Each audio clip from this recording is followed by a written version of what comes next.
Hi, everybody. It's Suzanne Spooner, QHHT, level 3 practitioner in Des Moines, Iowa. And I'm doing this video in a parking lot. um, I'm meeting my daughter for lunch and my granddaughter. But I wanted to get this clip created, this introduction created so that we could get this out to you this weekend. So I have a new clip. It's amazing. It's called... oh my gosh, A Soldier for Unconditional Love. Now, here's how that name came to be. I was in the midst of the session with a client, and I was with the high self, and I was thinking this would be such a beautiful session to put out. I think people would really benefit and enjoy hearing all this amazing stuff she has to say. And just as I was thinking about putting it out while she was talking, she did say that this client is a soldier for unconditional love. And I'm like, oh my gosh, that's perfect. That's the title. That works. So thank you to my client for allowing me to put this out. She's so cool.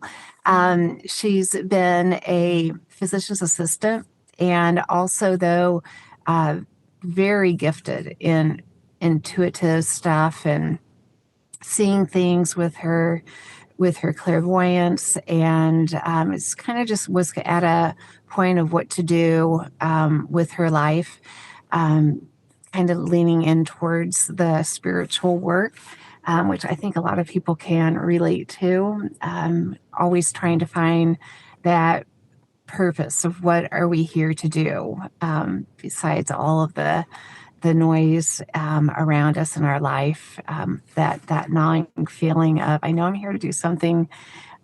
What could it be? So she's just like that. And I love that. Her list of questions is fabulous. Oh my goodness. It's going to unlock some things, I think, for you as you hear her high self talk about some really interesting topics like a Celtic Druid medicine woman. She has a question about the white buffalo calf woman prophecy, and helping to cross over many Indians that have been kind of in that in-between space. Just amazing, beautiful, beautiful information. Her past life was around the time of the Model Ts as a little girl, and had a tragic scenario with her father in that life, and just kind of walked through that life. She grew up, she had her own children. She was frail and older when she died. I had a little bit of time, so I kind of spent some time with her on the spirit side, and that was really fun, because when I asked her to take a look around and tell me, what that was like for her, she just got really excited and she said, "Heck yeah, I did it!" Meaning, she did the past life, or she made it through a lifetime, and she was so excited about that. And not even everything in that life was so easy, but she was just elated as a soul to have made it through that lifetime and to have learned what she did. It was just a really nice, light moment there. Her lifetime was about perseverance and resilience. Just reminding her how strong she is, which was beautiful, really tied into this current life.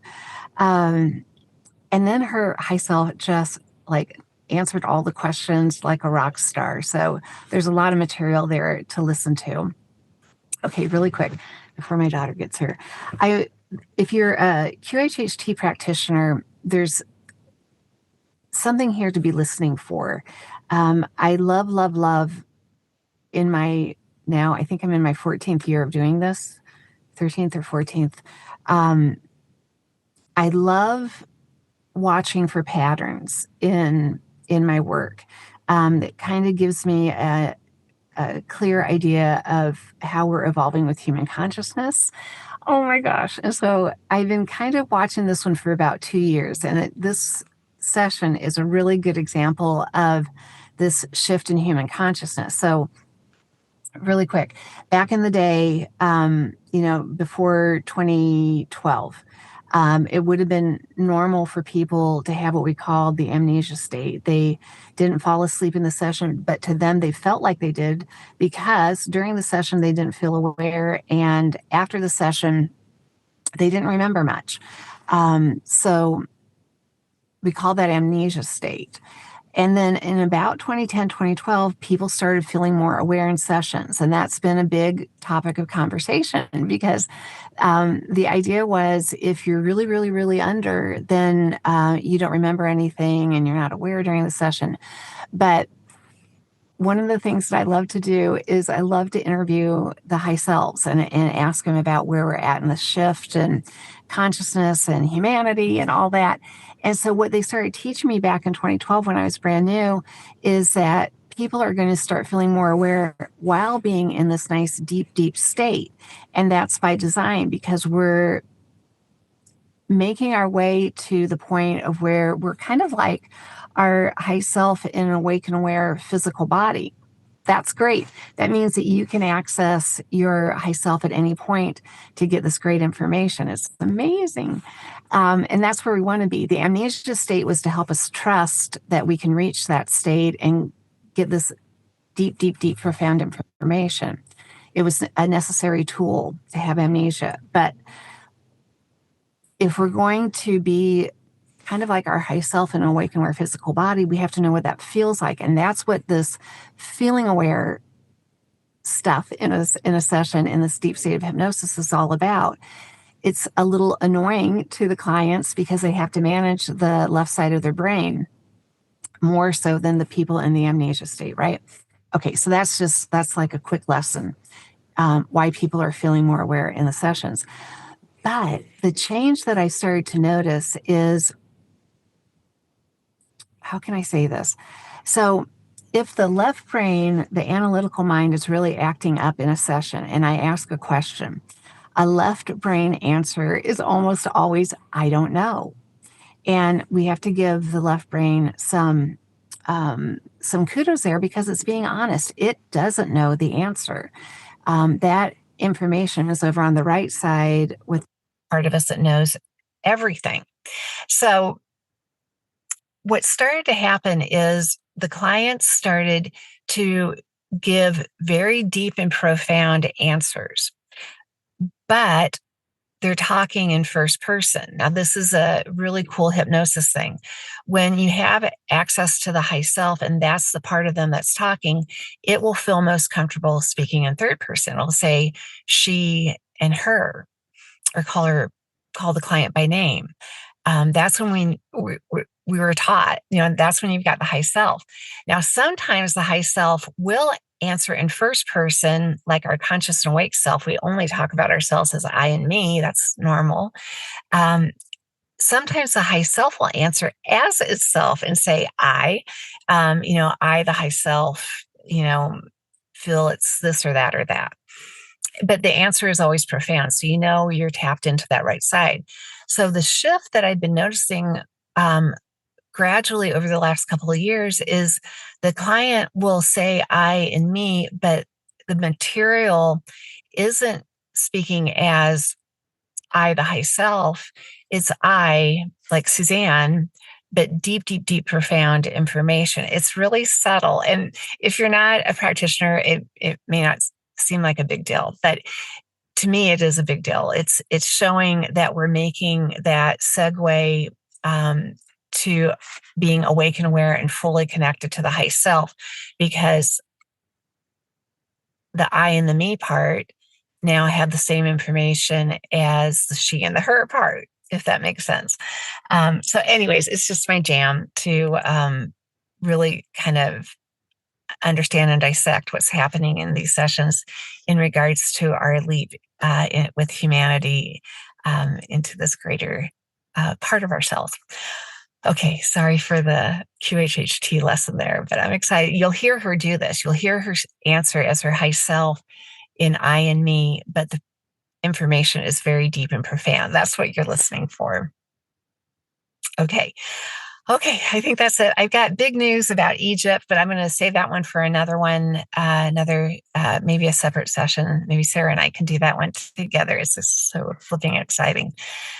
And I will see you later. You can find me at SuzanneSpooner.com, and all the Egypt trip information is at ancientlifetimes.com. Okay. Oh, I think I'm kind of shaking there. Okay. See you later. Talk to you later. Bye. What's the very first thing that you notice?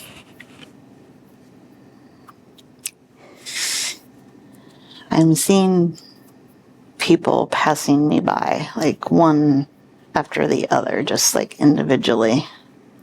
And tell me about the people. What are they like? I can't see much yet, but they look like dark shadows of people. Like I see an outline of a hat, like a man's hat. Mm-hmm. It looks like it could. I don't know the time eras on hats, but it looks like a hat I would have seen in like the 1900s, maybe 1920s or 30s.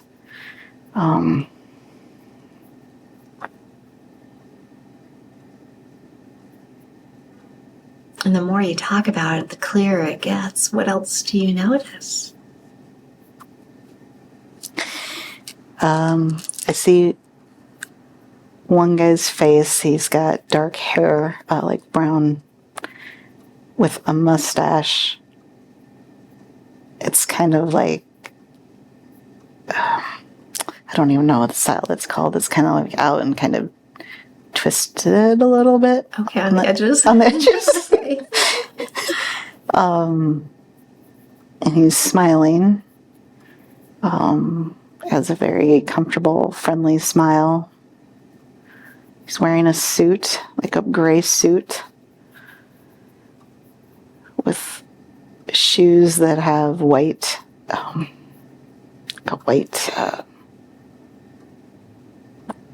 the shoes aren't white. The shoes are dark, but they have like a white, I don't know, it's like saddle look to them, I guess. Like a little collar? Or? Yeah. I don't know how to explain it. You're doing fine. Oh, like the boots that people might wear in the 20s, like they have the white covers on them. That's what I'm seeing. Oh, sure. Okay, got it. With little, like, not buckles, but hooks or something that keep that white cover on. I don't know what that's called, but... Okay. He's got a cane. Does he seem younger or older? 40s, mid 40s maybe. And do you get a sense of or see what's around him or you in that area that you're in? It's I can't see it, but I can sense it's a street, and there's some early models of cars around us. Because I can hear the wheels. I feel like it's a cobble street, which sounds weird to say, but I feel like I'm not seeing myself, but I feel like I'm a little girl. Okay. With braids. And now the more again that you talk about yourself, the clearer it gets. As you look down, are you wearing anything on your feet? Also wearing boots. I call them boots, but like shoes from that era that might have like lace up to like the ankles, you know. They're brown. And what do you wear on your body? I can see black tights with like a plaid type dress with long sleeves, and it has a collar. I can't tell what color the collar is, but I can see that I have my hair parted in the middle, or feel it, and then it's long braids, 2 long braids on each side. Do you get a sense of the color of your hair? I feel like it's like a light brown, maybe. Okay. And do you notice any jewelry or ornamentation on your body? No. Do you carry anything in your hands? No, I feel like I'm reaching out for this man's hand. Okay. And do you wear anything on your head? No. And so you feel like a little girl.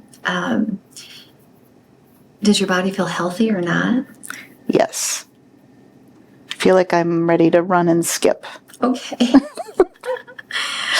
And that man, what is the connection that you feel to him? It feels like my dad. Okay. And we're happy. Like, he's smiling. I'm super happy. Aww. And so what are you two doing that day? Going to the park. And tell me more about what you notice around you as the two of you are going to the park. I feel like the hustle bustle of a street, like people walking to and from a store with items. I feel like there's not tons of cars, but there's cars. I can feel like a horn. I can actually hear horses' hooves heading the street too. Or wheels on wagon, like, I don't know, like horse-drawn wagons, I guess, and cars. I don't even know what time frame this is. But, no, you're good. I feel like this is like a large community because I don't really see like I know people. It's just like they're there, but we're on our way to this park, and I feel very excited to go. And then what happens next?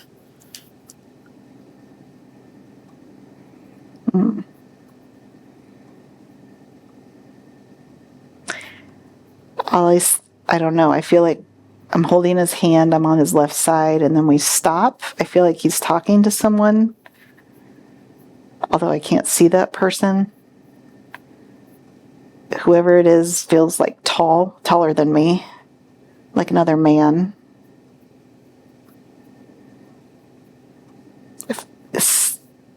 I don't know if I can trust in this. It just feels like they're having a serious conversation that turns a little like,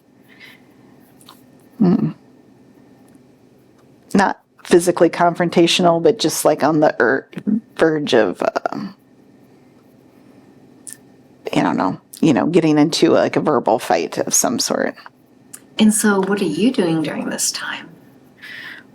I remember feeling very happy, and then all of a sudden my mood has now changed to scared, concerned, uncertain about what's happening. Okay. And then what do you notice?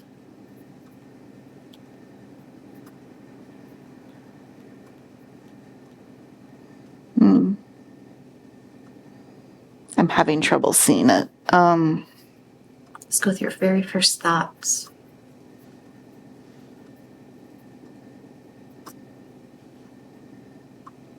I feel like things escalated and they got into a fight.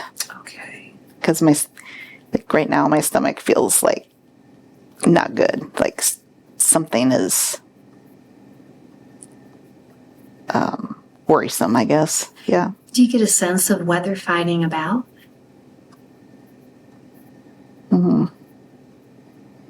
I feel like they're punching each other. Okay. Oh, God. This is a weird thought. I feel like it's over money. Okay.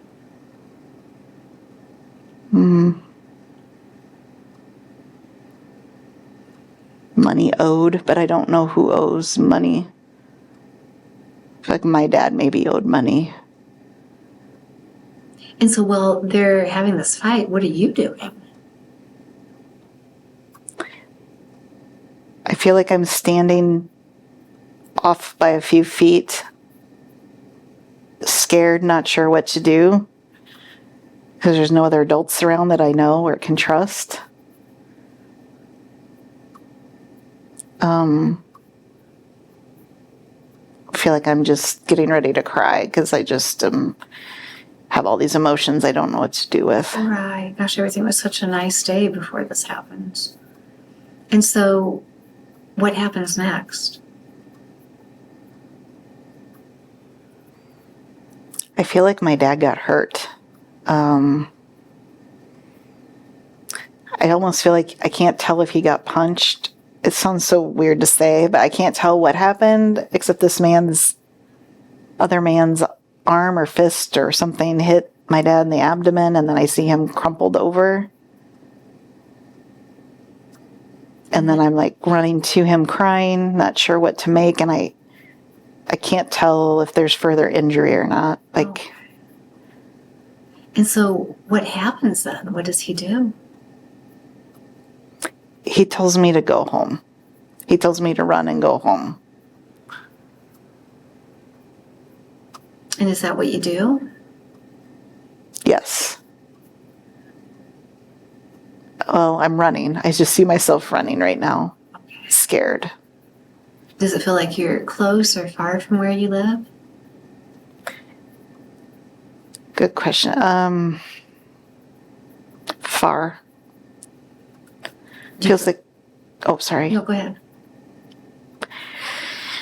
It feels like I have to run down this really busy, long street, and I don't necessarily know exactly where I'm going. That's why I was going to ask you how to get home. No. Okay. I feel like I'm just running out of fear of what happened, what I saw, and not sure what I'm going or where I'm going. Oh, gosh. And so then what happens next?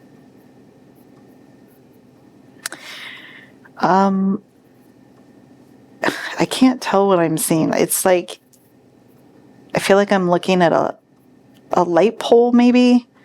Like I feel like the light turned on, or like a street lamp or something.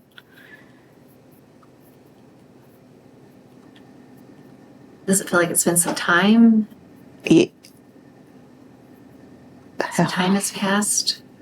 Have you found a home? No, I'm still on the street, scared. I feel like it's dusk or something. Like it's still a little light, but the street light had turned on. Okay. Or someone had lit a street light, or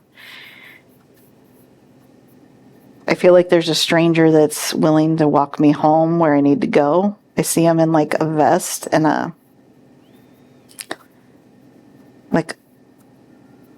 beige, light brown, woven wool vest, and he's got like a white colored shirt on. Okay. With like a cap from like the 20s, kind of that, I don't know what style they call it. The kind that has like a snap in the front, like, sorry, I don't know what it's called, but it's kind of like a light black cap. He's wearing brown pants and brown shoes. And he seems friendly, and knows that I'm lost and I can't find my way home. And he said he'll walk me to my neighborhood. Okay. And so what's going on while he's walking you to your neighborhood? What are you thinking about? I feel like I can trust him. I'm concerned, but I feel like I can trust him. And he seems safe and protective. I just don't get any like negative emotion about it. And I feel like we're walking and it's getting dark. And we must be in my neighborhood, although I don't see exactly how we got there, but I see a lady run out with like a blue dress and kind of a white apron on top of her dress. Okay. Tell me more about her. I feel like it's my mom.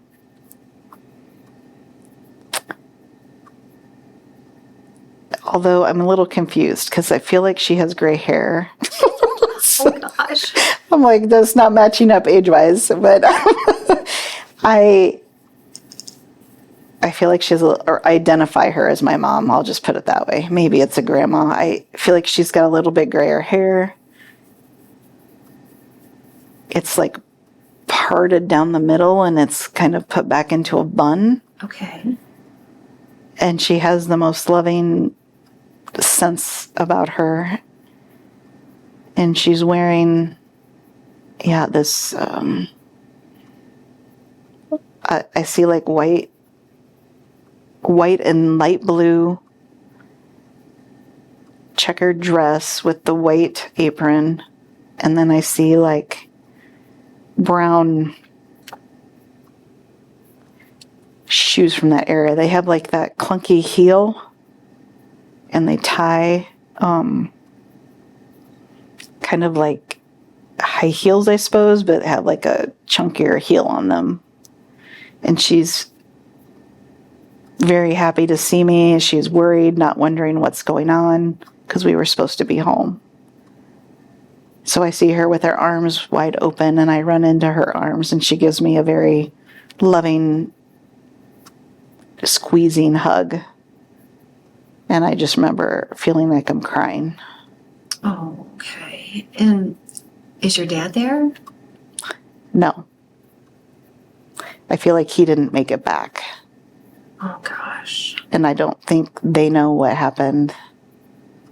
And so she was worried where we were. Because I feel like I'm seeing her in the glow of on the street in front of a house. Like there's a street light that's, illuminating that area. Right. So I feel like it's darker. Gosh. And so you made it back safe. You're Mm-hmm. with her. What is your home like? How would you describe that? I'm seeing like steps that from the street level, you walk up steps, kind of like what to me a brownstone might look like in New York. Right. So I'm walking up those steps and we live in an apartment on the main level there. Like you go up the steps. So it's, I guess not street level, but one level up. Let's see. We walk in, we go to the right. I feel like we walk into a family room that has a big window that overlooks the street. And then as you turn to the left, you walk into well, you're still in the family room, but you're walking into a dining area. Right. And I feel like I walk through, I don't know how to describe it, like those bookshelves that are built lower that have wood columns built up to the ceiling, but they're open between the, I don't know what that's called, but that's styling. Okay. So I feel like I'm walking through there into a dining room. And my bedroom's off to the left. And then if I go straight, I'll go into the kitchen. What is your bedroom like? I feel like it's very small. And it's just my little bed. I see flowered wallpaper that's like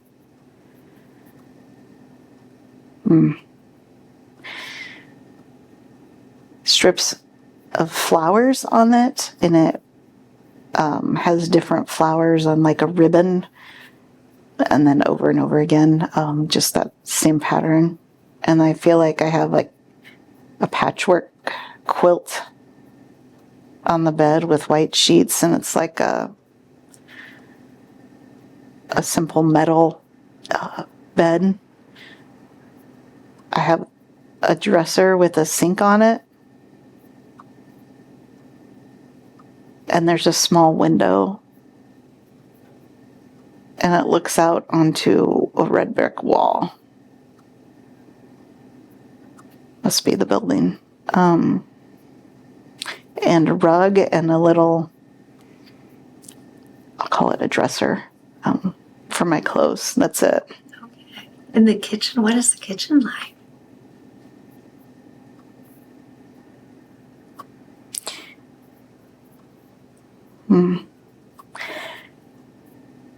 I see like a light seafoam green cabinets with a white counter, like a little Formica counter. I don't know what they had then. I see like metal bowls, and there's a small metal kitchen table with 2 chairs, table with 2, like a small 2-person table. And there's a door that leads out from the kitchen, or there's a door there, like a door to the exterior. It's very small. So I walk into the kitchen, and on the right is counter, kind of makes an L shape. And then on the left is the stove. And then the table is right nearby. Okay. Now, a meal's been prepared. It's already on the table. You can see it, even smell it. What are you having to eat that day?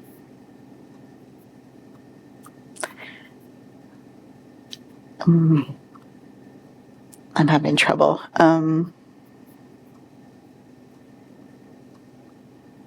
I see some sort of beef and mashed potatoes. Something with a gravy, like a beef with a brown gravy. And the people that you normally have a meal with are probably there. Who do you notice?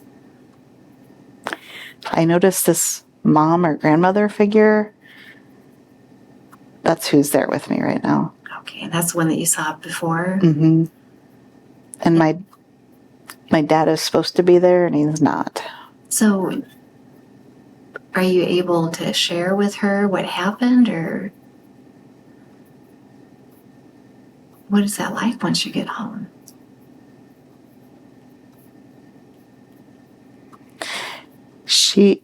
I share with her, and she's concerned, and I feel like this is at a time you can't pick up and make a phone call. I feel like, it's more, communication doesn't happen that quick. Right. So she's concerned and wanting to do more, but doesn't want to leave me alone. I feel comforted by her presence. Like I feel safe and cared for and loved. Yeah, so she makes, sorry, this makes me feel tearful. I feel like my grandma Helen in this lifetime is this grandmotherly figure. Okay. Feel that connection? Yeah. Okay.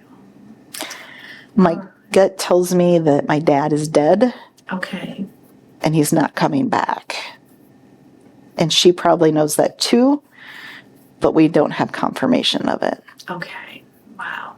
Okay. Anything else going on that day that you noticed that you want to mention?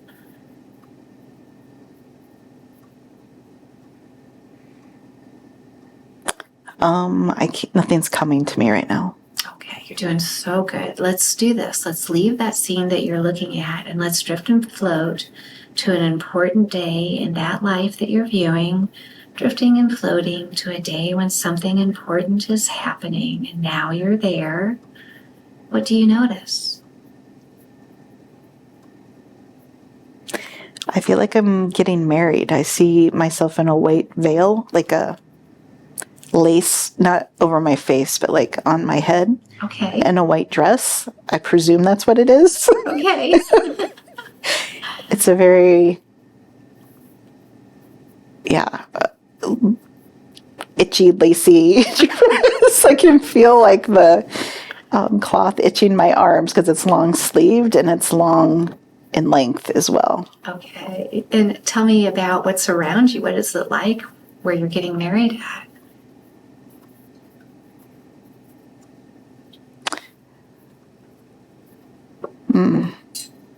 I feel like it's outdoors. I see trees. I don't feel like it's a formal setting. I just feel like it's informal, in the sense that it's just me and this man, and we're standing outdoors in front of the minister or whomever's conducting the service. And the one that you're marrying, what is he like?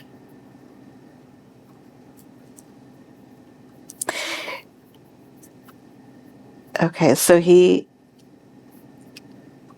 seems very charismatic. I can tell by the smile. He seems very genuine and sincere and secure. He seems very caring. He's got, I'm trying to make it, it's hard to kind of visualize this here. Yeah, just go with your very first thoughts. You're doing so good. Okay, I'm seeing gray pants with black shoes and like a black sports coat that's a little longer. And he's got like sandy brown hair. And do you get a feeling of what your life will be like married with him? Content, yeah. Very peaceful and content. Nice. And anything else going on that day that you notice?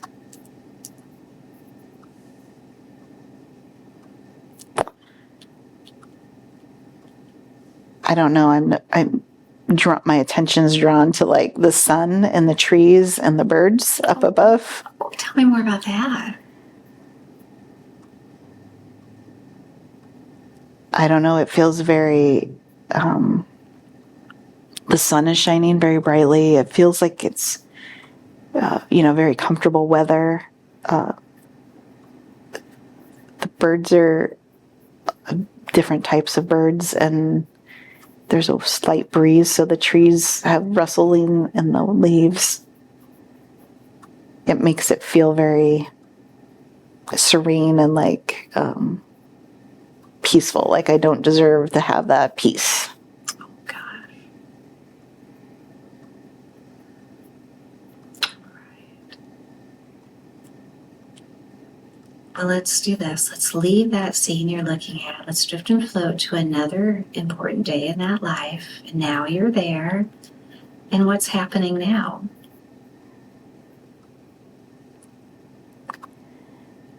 So I see myself holding a baby. Okay. And I see my husband wearing a military uniform. I'm thinking it's army. It's kind of like a, greeny brown color. Okay. I feel like it's,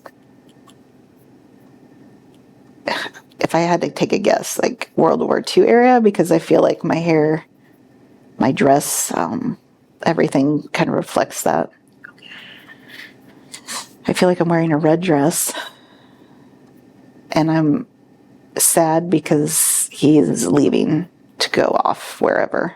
Okay. And you've got a small baby? Mm-hmm. Like a boy, I think. Okay. And then what happens? He leaves and doesn't come back. Okay. What happens? I think he died in combat or in the line of duty or something. I feel like he left knowing, I feel like he left and I knew that he wouldn't come back. Oh, gosh. And so what is your life like after that? I feel like it's mixed feelings. It's happy that I have a son. Like all the feelings of enjoying that memory of the husband, but lonely and hard because then financially it's hard to support myself and the son. Right. Oh, man. All right. Well, let's leave that scene now and let's drift and float to another important day. And now you're there. What do you notice now? okay, this is weird, but what's coming to me is like, I feel like I'm dying. Okay. I mean, or I presume that may be it, because I feel like I'm frail and Okay. maybe elderly, and my son is there, and I'm trying to tell him how much I love him and grateful for that time, you know, the life we've had together. Gosh, you get a sense of what's going on with the body? Why the body is so weak at that time? Heart is what's coming to my thoughts. I feel like it's a failure to thrive, but like maybe related to my heart. Does it feel like this may even be the last day of that life? Or close? I think so, because it feels very, like the goodbye feels very final. What are your feelings about all of that at that moment? Sad to leave him. Mixed, because I'm sad to leave him, but happy to reunite with, you know, other people who left, like my dad in that lifetime or my husband. And tired, just so very tired. All right, now whatever has happened has happened. You've left that body drifting and floating back over to the spirit side, and now you're there. And from this perspective, you can look back on that life and see everything about it. What were some of the lessons that you learned in that life? How to be resilient. How to create my own security.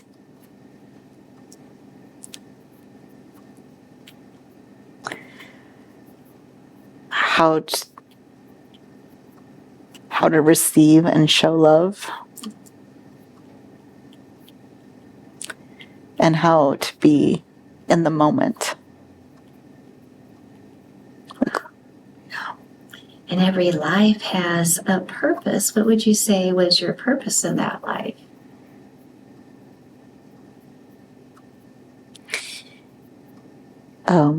Like what's coming to my mind immediately is just to feel love, like in that moment, like each moment, just absorb as much love as you can in each moment. Wow. Is there anything else about that life that stands out that you want to mention?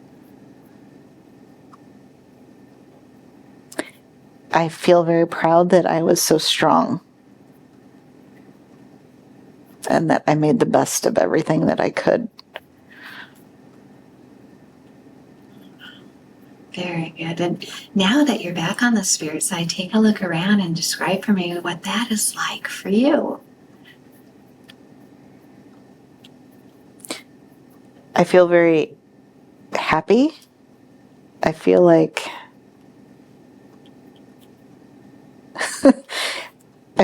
heck yeah, I did it. I feel like I should be like emotional, but I'm like, I don't know, like an athlete who crossed the finish line, like, yeah, I pulled it off, or I love that. like that's what I'm feeling. I'm just seeing like lots of people. Okay. And what is, are they forms like people? Are they different? For what I see right now, it's people, actual shapes of humans and dressed like humans. But I feel like I'm only seeing like the surface, like the nearest ones. I feel like there's more behind that I can't see. Okay. And do you get a sense of what you'll be doing back in this space? I feel like recovering and rejuvenating and like reviewing. Like reviewing my actions and decisions in that lifetime. Okay. And when you're in that reviewing process, what is that like for you? I feel neutral. I feel like I'm watching a movie. I feel like I'm able to evaluate it without emotional weight of it. Like it's just more, the outcome is not important. It was the experience, and then making a decision and just living out whatever that decision and experience came to be. Like life was a series of decisions. And I wasn't attached to whatever decision I made to get the experience of knowing what that felt like. All right, very good. You're doing so good. Anything else there on the spirit side that's happening that you want to mention? I feel like I've done this before. A life review, I guess, if you want to call it that. And I guess it just feels very comfortable and like home, I guess. I know you could have brought forth many different lifetimes for her to see today. Why was it important for her to see this lifetime? Perseverance and resilience. Tell her more about that.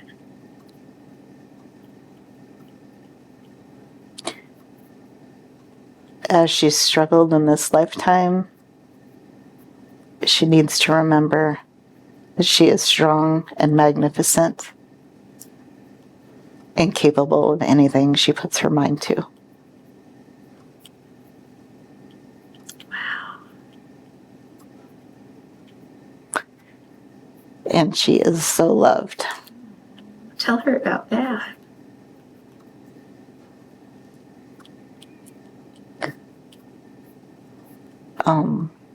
Sorry, just what's coming to me is that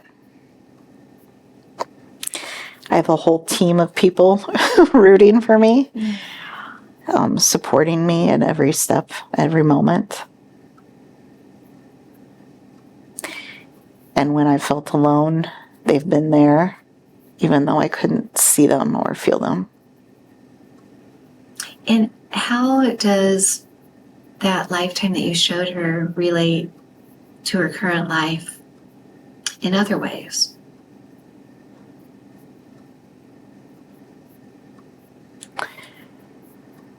I think what I'm getting is that in that lifetime, I felt a little unsafe not having a dad around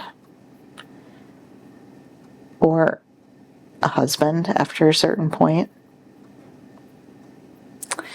And in this lifetime, even though my dad is here, he hasn't been able to provide safety in the way that, or security is the better word, and the way that I would have preferred.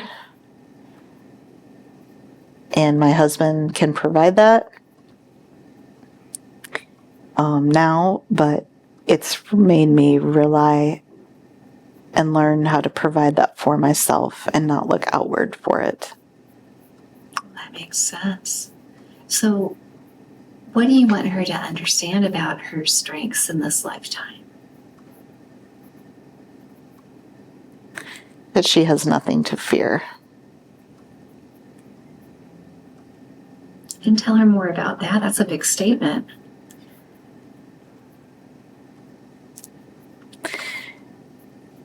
She can make no wrong decision. She will only learn and have an experience. And because of that, there is no wrong decision. And when there's no wrong decision, there should be no fear. Oh, I love that. It's so simple. Yeah. Oh, that's beautiful. Okay. Anything else about that lifetime that you want her to understand more, or even about her life review that she was returning to afterwards? Okay, what I'm picking up is that my grandma in this lifetime was that motherly, grandmotherly figure. And just like this lifetime, she's like a guiding light to keep me going and to provide the amount of love I need to help me to grow. That's so nice to know. Good confirmation, isn't it? Yeah. Yeah, bless her heart. All right, you're doing great. All right, well, as you know, she came into the session with an amazing list of questions. Would it be okay if we start in with her list of questions? Yes. And would it be appropriate to start with a scan of her body, please? Yes. Please start scanning her body. Tell me where you are focusing on in her body for healing and repair. We do expect full and complete healing today. Where are you looking at in her body first? Ears. Okay, and what do you see going on with her ears?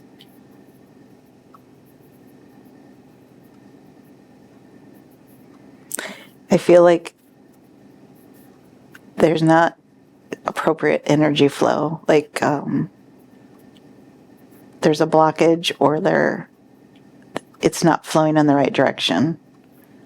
And so what causes her energy not to flow in the right direction there?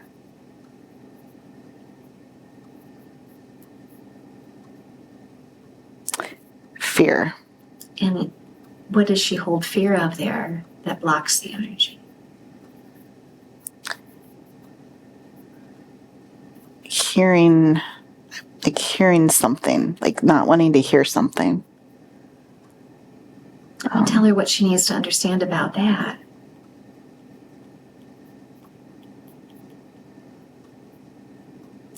It's okay to accept criticism.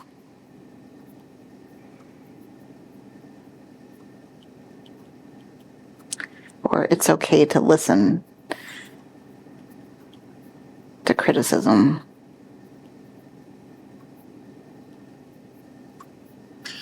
When did that begin for her, that her ears started reacting that way to things that she didn't want to hear? When she was a baby. Okay, and tell her all about that origin of that issue.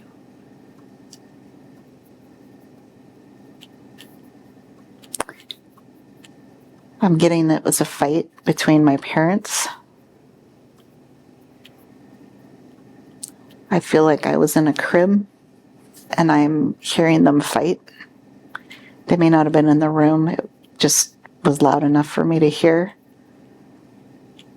And I could feel the energy of discord. It was very unloving. And it made me not feel safe.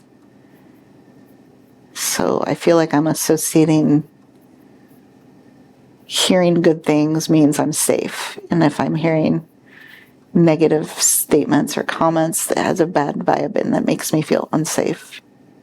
So she was so young and already picking up on that? Yeah. Okay. Now that she understands that, what are you doing to heal the ears? What is she ready for?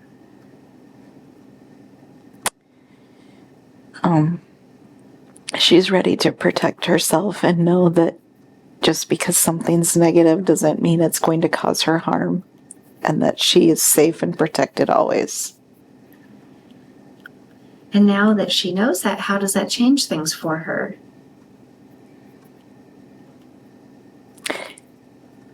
She can discern if she wants to make anything of what's happening and protect herself if needed. Okay, bless her heart. Giving lots of healing to a small version, a child, baby version of herself that carried all of that information with her, all that fear. Yeah. We're so grateful for that. Where else in the body is requesting healing and repair for her? I'm getting like my gut, like just in general. Okay. And what do you see going on with her gut? I feel like it's emotional. I'm using the word baggage, but just like this this is not the right word, but dammed up emotions, like, just kind of stuck emotions. Okay. And for her, where do those stuck emotions begin at? Childhood. Okay. And what do you want her to understand about those stuck emotions from childhood?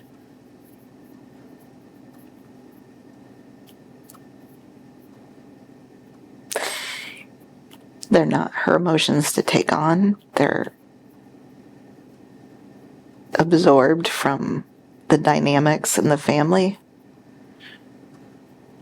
It's the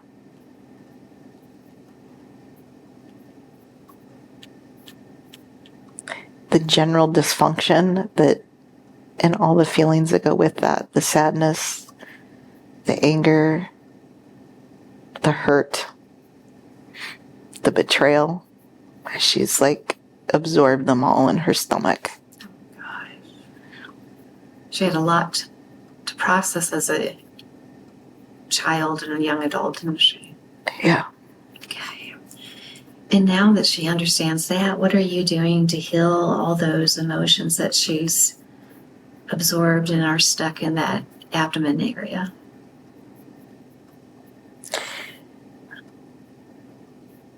I'm removing them through like a cyclone effect. Nice. Explain that for us. I feel like a swirl of energy just kind of going around, like it's sucking up all the debris around Yeah. that doesn't need to be there, that's not like fastened down, so to speak, and like just sucking it up in a way. That's so interesting. What happens with those emotions that get sucked up and taken away from her at that point? They're neutralized the minute they leave. And what will she feel differently after this session because of all of that being removed for her? Okay, I'm gonna try not to cry. No, go ahead. It's fine. It's a lot. You're doing great.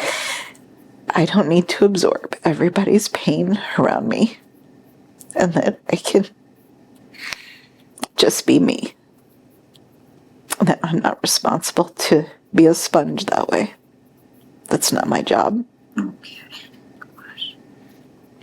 She really has, it's an interesting perception then, because in her adult life, she's really put herself in a place where she had the opportunity to absorb a lot of people's stuff, end of life care and things like that.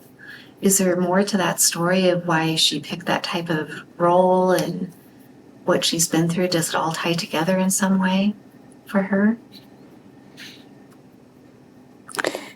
Yes, to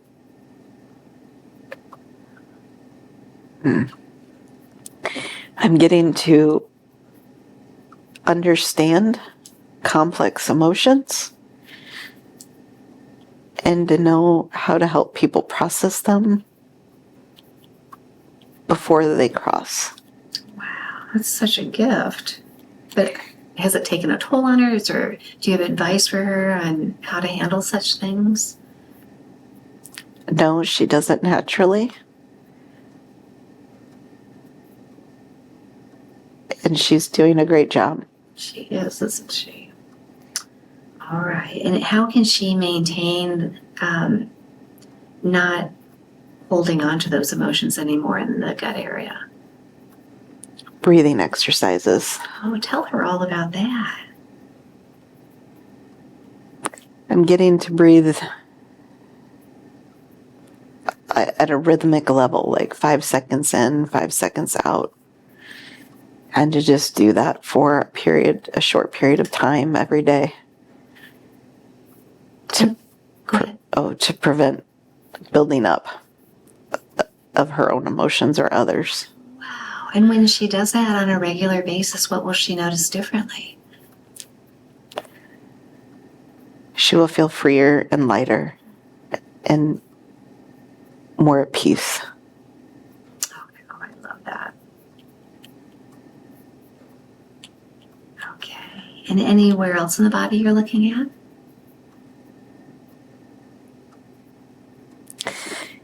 I'm picking up like her right, like lower back, upper hip area. Okay, what do you see going on in that area?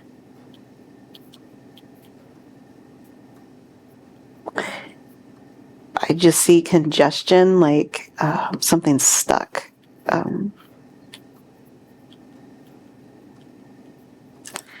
I don't know. It has to do something. I'm picking up. It has to do something with men. I don't know. What's important for her to know about that, though?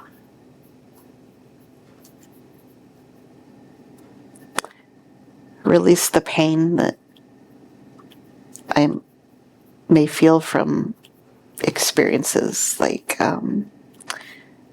being let down by like my dad.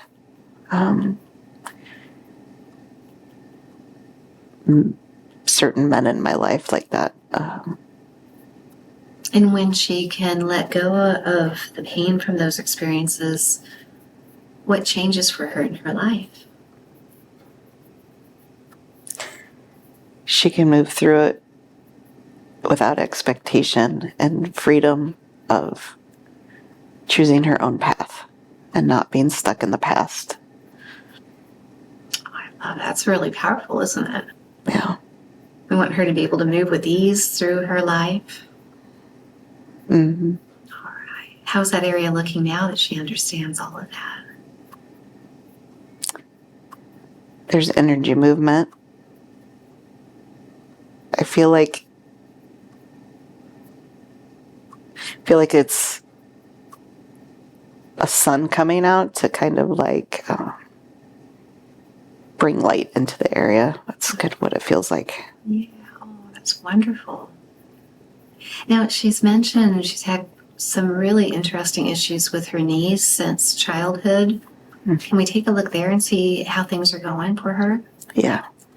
So, when she was an adolescent in gym class and her knee dislocated, and then it continued to do that, what was the message that her body was trying to send her about that?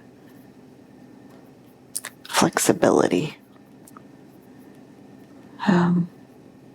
Tell her all you can about that. Flexibility in my thoughts about my situation regarding my parents specifically.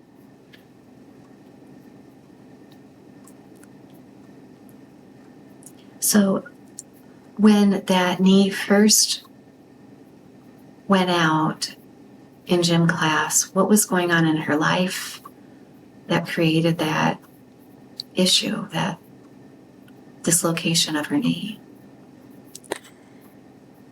I think there was a lot of unhappiness in the home, and she didn't know what direction in life she was going.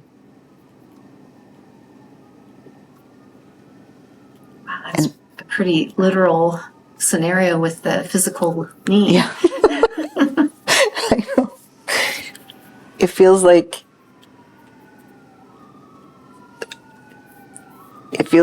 it was a reflection of my inability to be flexible with just life, and like I'm getting patience. Like I didn't have patience for the situation. And then when those issues kept happening with her knee and even with her other knee, as time went on, what messages were the body trying to give her at that time? Same or different?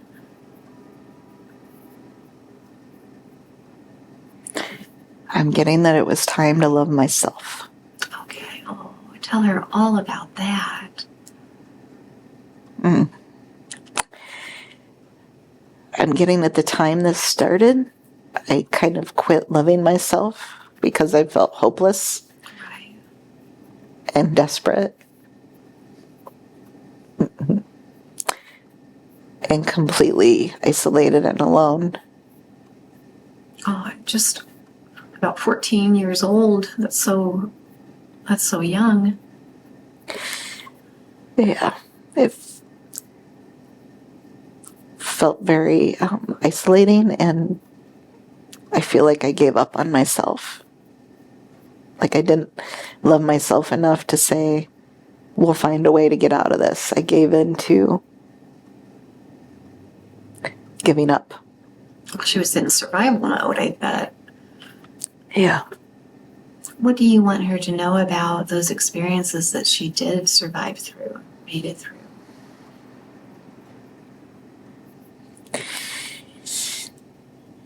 She has a depth of strength that few people understand.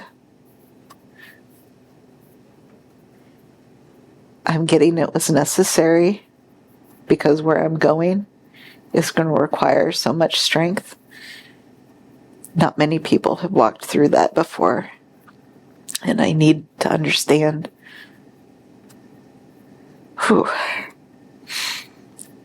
what that feels like, so I know the strength I'm capable of to move forward where I'm going and what I'm going to be doing. Wow. Okay, sorry. No, that's good. That's a lot. Yeah. She's so strong. Yeah. Bless her heart. How are the knees looking now, especially after she understands these great, deep lessons that she's given herself? Her right knee is good. It will be good, as that's the surgery.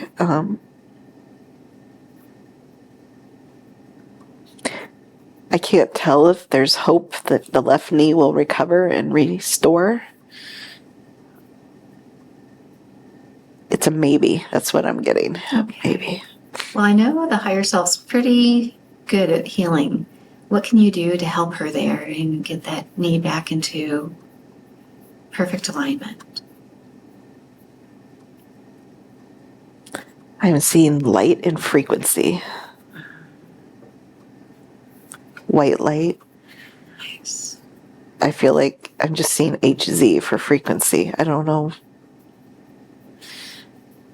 And what is that light and that frequency doing for her? It's restoring cartilage. Oh, beautiful. Okay. What will she notice after the session because of the cartilage being restored?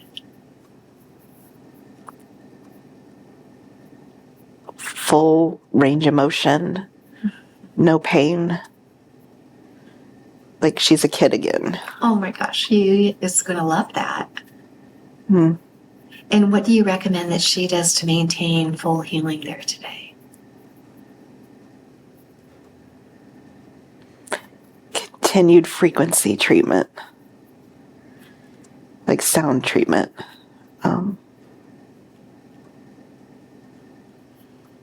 And can you be a little more specific so she understands exactly what to do with that?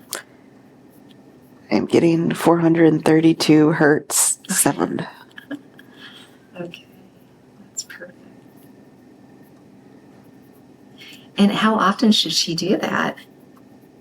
Once a week.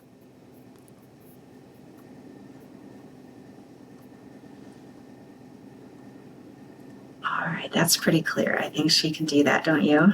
Yes. Okay, oh, bless her. Bless her knees. Yeah. She deserves to move forward in her life with no discomfort at all, doesn't she? Yes. All right. Anywhere else in the body you're looking at before I go to her list? Okay, this sounds weird, but I'm seeing like, I think it's my circulation. Okay, perfect. And what's important for her to know about her circulation?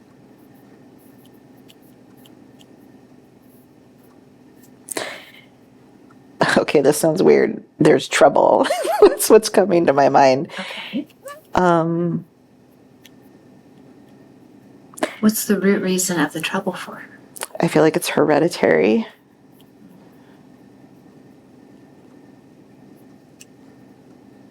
On my dad's side.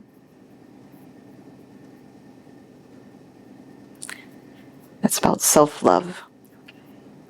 So is there any reason why she needs to carry that on? No. And so What are you doing to help her heal that so that she doesn't need to continue that and carry it as a hereditary issue, family lineage?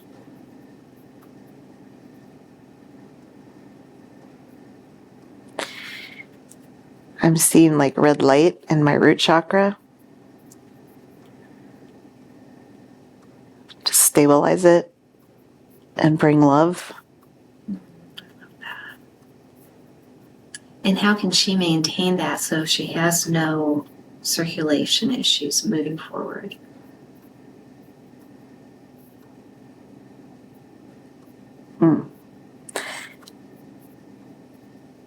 I'm getting self-love activities, like self-care. Like for mind, body, and spiritual activities. And she can do that too, can't she? Yes. Oh, except for she did mention that she seems to take care of everybody but herself. So what advice do you have for her on that? She needs to love herself more than she loves others. And tell her why that is so important.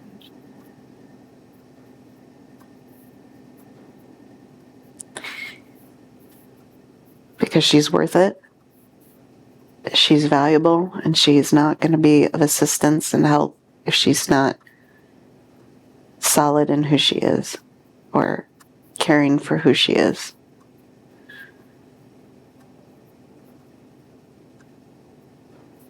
Love that. Okay, very good. How's the circulation looking now? Clear. Okay. Okay, very good. Very good. She wonders, what is her project and purpose in this lifetime? To heal. And tell her what you mean more specifically about that.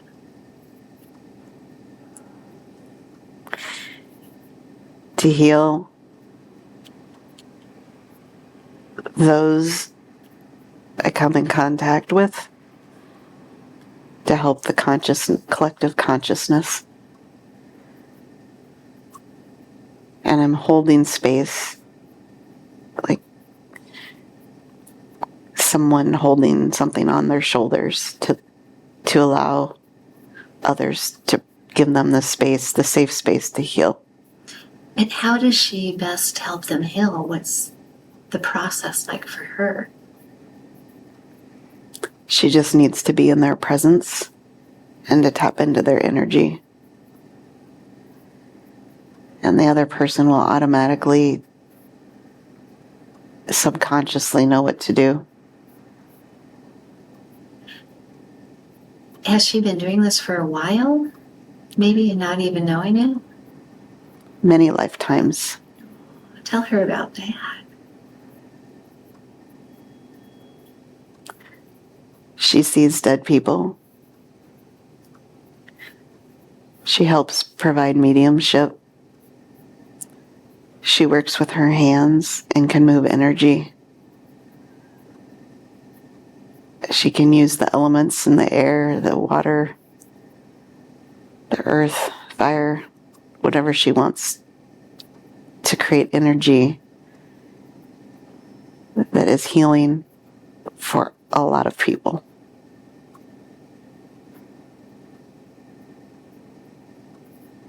She's meant to work with individuals and all their family trees. Oh, gosh. Explain that more.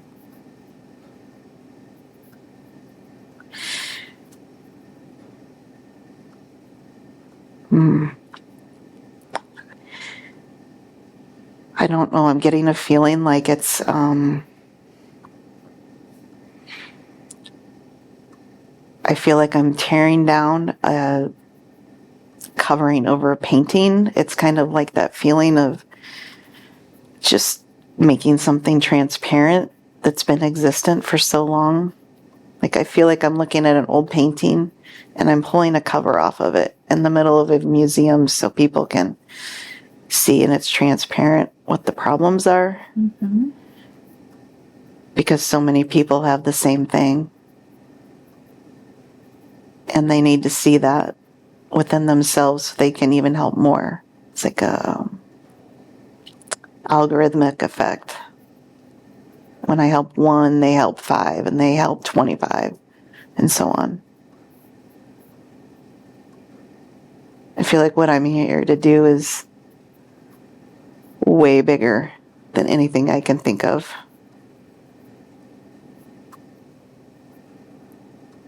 Well, tell her all she needs to know to prepare to be doing this important work.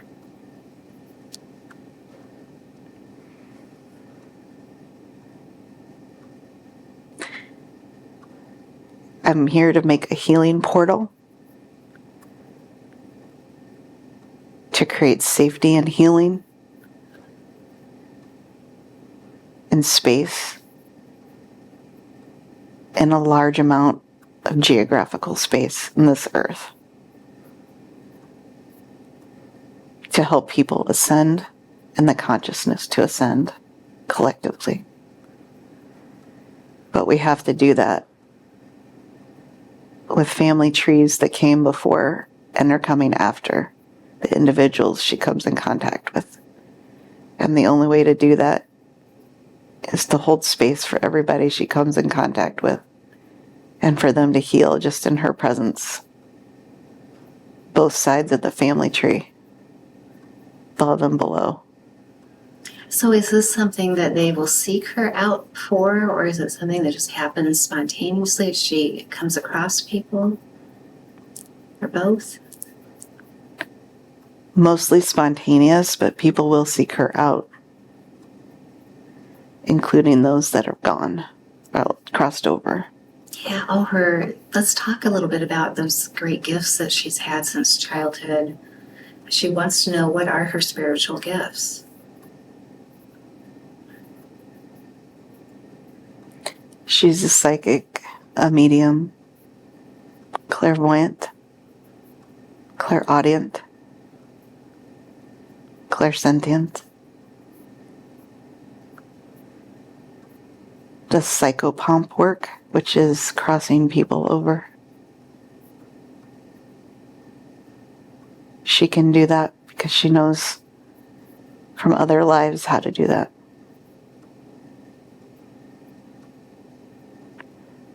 She has healing powers that can be done through light and frequency and touch.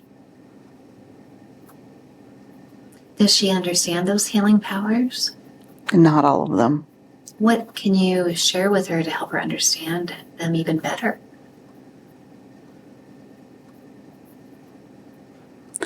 She needs to tap in with her guides, her healing team, to help her understand how touch and tapping into the divine can be facilitated to help people heal with just touch. It's using the energy of the earth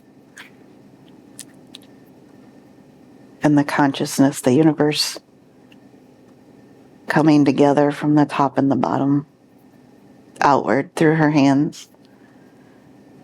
And as she touches or holds above someone's body, she's healing with both facets of the divine, the earth and the universal energy, coming out through the heart, through the hands, healing the family trees, individuals, and by connection, people who know them. Wow, that sounds like a very large ripple effect of benefit going out. Very, very important. It must be done for humanity. So how does she enhance and grow these special gifts that she has? Meditation. I'm getting teachers will come when I'm ready. And how can she see and hear spirit more clearly? Ask for it. She mentioned that when she was younger, she got a little bit scared seeing a spirit in her room, and she kind of voluntarily turned down that gift, and she says that she feels that she's ready to turn it back up again. Yes, it's ready. She just needs to ask her healing team to help her do that. And be clear about defining how she wants to do that. Okay, because I think maybe it's felt a little bit random to her at times. Yes. She should define how she wants to see and hear. Very specifically. And she's had a lot of different interactions, so she has a lot of experience that she could choose from of what she feels real comfortable with, I would imagine. Yes. There's nothing to fear. It's all energy. No good, no bad. Just love. So she also asked, how does she clear current or past life trauma that no longer serves her?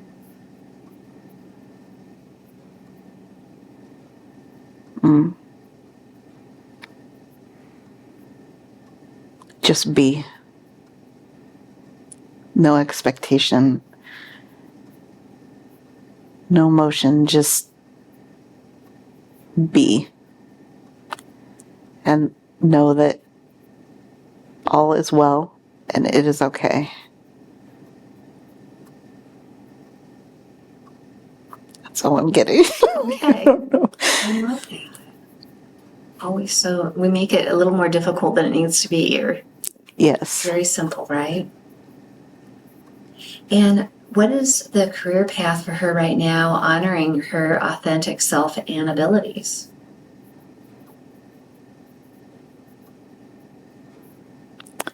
Energy work. She needs to do more energy work to create momentum.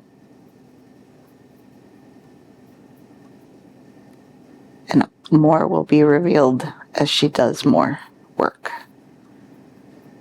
She would like to step away from her job and do the energy work. What advice do you have her about that? Or do you have for her? I'm getting 3 more months, and it will be easier to do that. What happens between now and 3 months?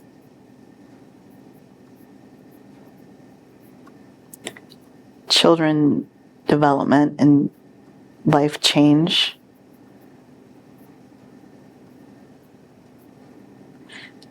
I'm getting that my priorities as a mom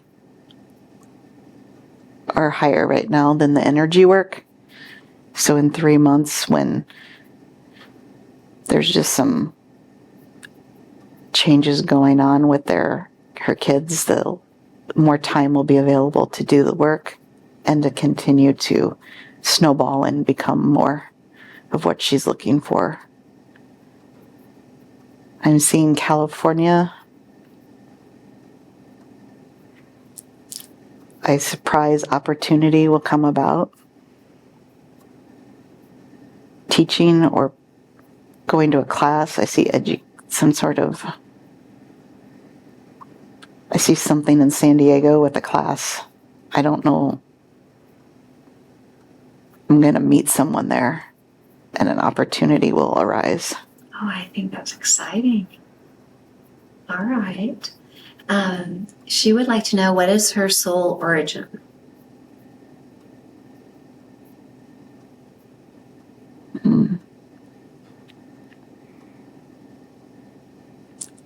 I'm not getting anything. Okay, we're doing fine. What's the first thought that comes to mind about her soul origin? I'm seeing blue, the color light blue.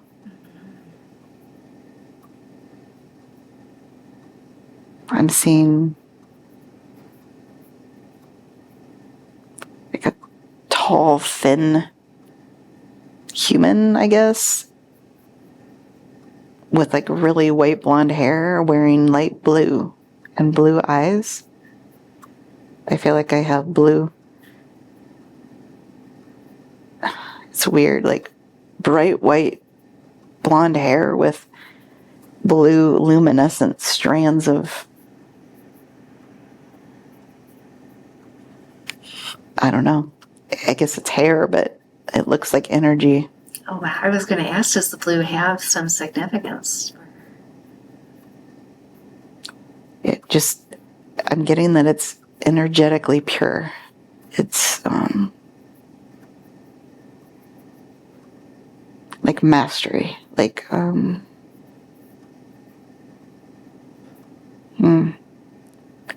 it's like, no, it's coming to me like all knowing, but it's like a master level all knowing. I love that. How can she use that mastery of all knowing from her origin in her current time? Trust her gut instinct and intuition. Everything she needs to know is in her and within her. And don't second guess herself anymore. She's ready and she knows what she's doing. And what is the significance of being born on her maternal great-grandmother's 85th birthday? The maternal line has a connection. It's very important.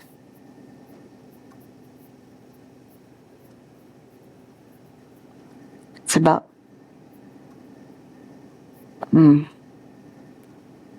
I can't define what it is.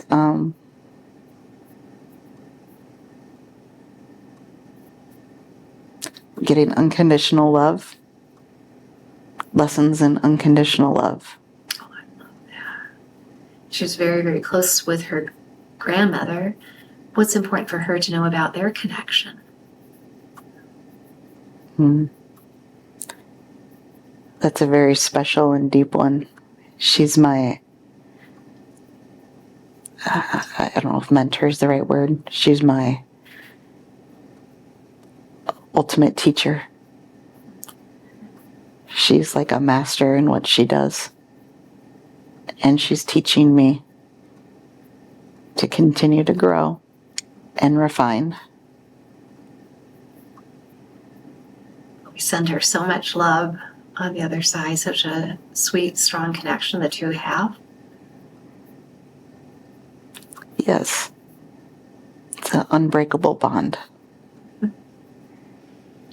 She wonders back in November of 2009, who kissed her forehead that night while driving when the fog enveloped her car just for a short time.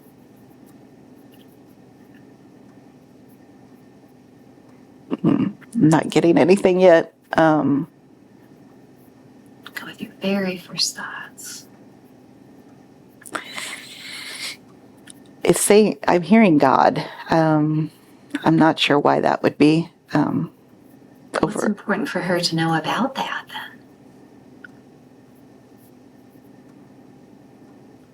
then? It was special for her to know that as she was holding space for her husband, that she was carrying a life as one was leaving within the same family tree. Right, because she was newly pregnant with her son, right? And that fog that came out of nowhere, what was the significance or purpose of that for her? Distraction from overthinking the moment. How was she changed from that experience, do you think? More compassionate and more forgiving.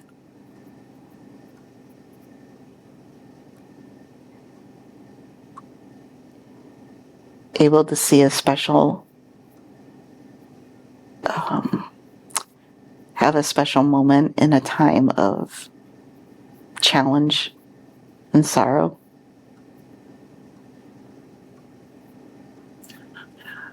And B, it was to help provide support to all of what was happening around her, like a boost of support. Oh, I love that. Do you think her baby inside her was aware of anything special going on during that moment? Oh yes, all babies are special. I get that he has a very unique qualities about him that are yet to be revealed. He's an old, very wise old soul. And he could only be one of few that could come through while a mom is experiencing so much stress.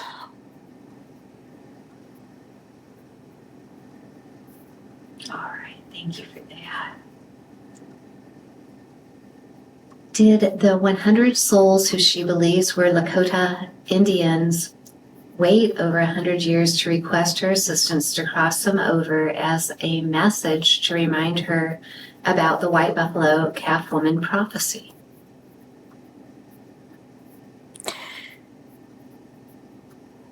Yes. Tell us all you can about that experience she had.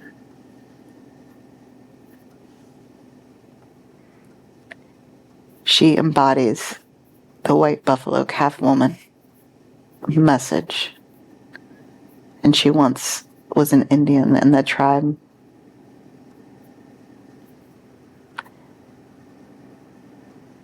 And there were 4 tribes.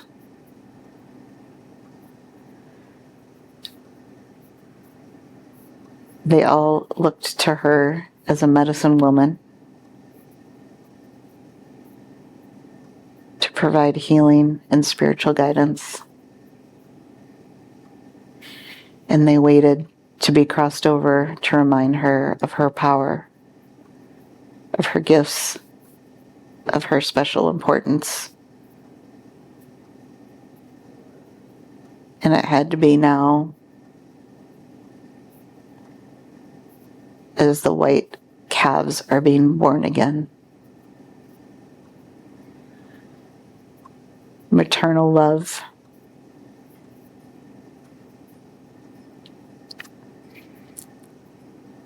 is the way forward,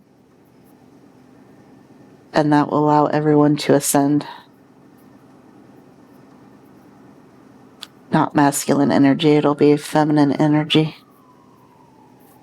And she's here to support that. And how does she best do that? Through ritual,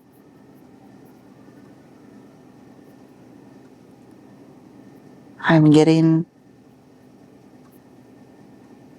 like traditional, what Indians might do around a campfire and powwow. I'm getting to play music or make sound on a semi-frequent basis to provide transformation of that energy through sound into a fire to allow feminine energy to grow. And when those spirit and energies were coming to her night after night and she was helping them cross over, what became of them after that? What was their experience like?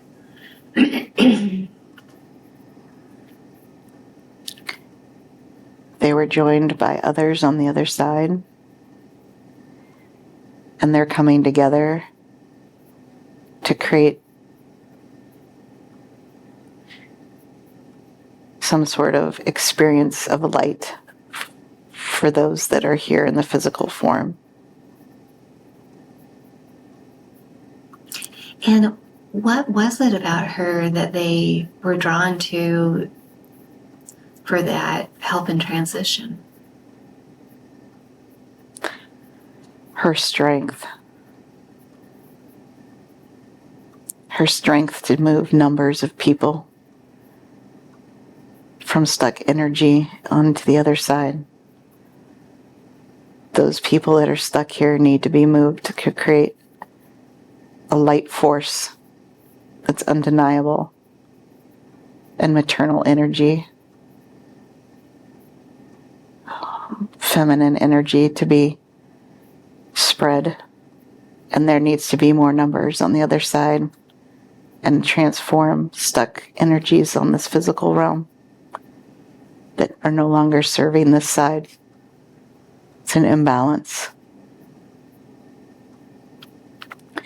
There's a revolution coming. A revolution of energy.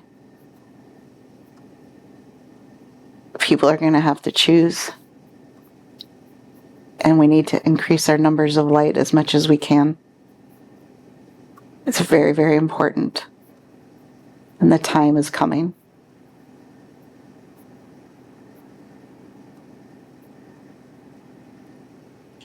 And what's important to know about that time?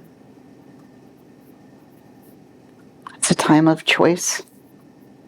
Each soul will have to choose to live in the light or the dark. There won't be duality. It will be light. And those that choose not to live in the light, I don't know what's going to happen.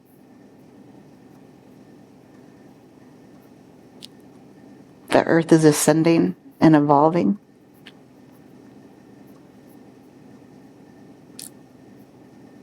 The frequency of energy is rising.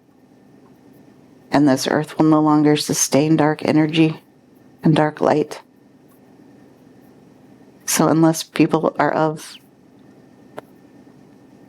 the light, they won't survive on this earth, in this realm, in this plane. It won't be allowed. It has to be, or else collective consciousness won't grow.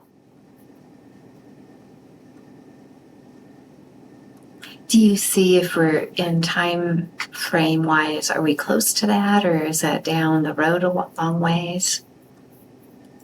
I'm getting 50 years. But we have to move the numbers now.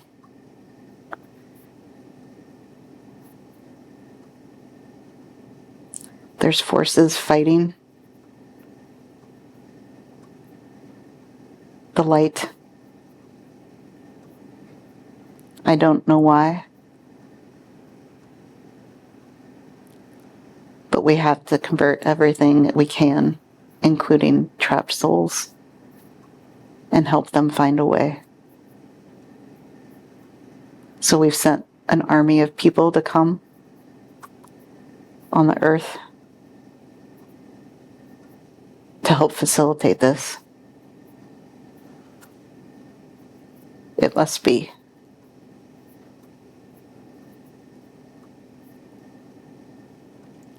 There's galactic.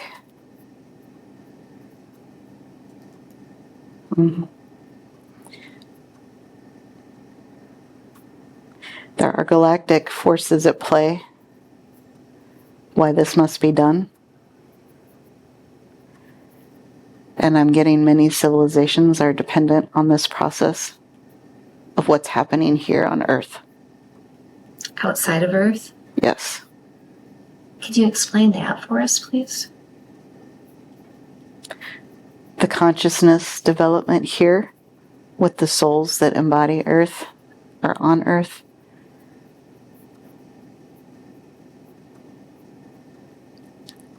is tied in somehow on a galactic level with other civilizations, planets, and species. In order for us all to survive, we all have to find the light. And Earth is very pivotal in that. If Earth doesn't grow in its frequency and awareness and the collective consciousness will be halted,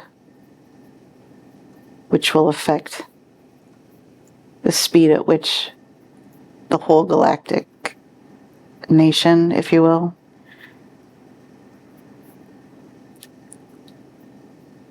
lives. It's a matter of, it feels like a matter of life and death for the entirety of our system and our consciousness collectively on a galactic level. There are many, many forces at play on the earth right now, bringing and allowing light to come in. There are people opening portals. There's the discovery of pyramids that never knew. A reawareness of ancient civilizations and power and connection.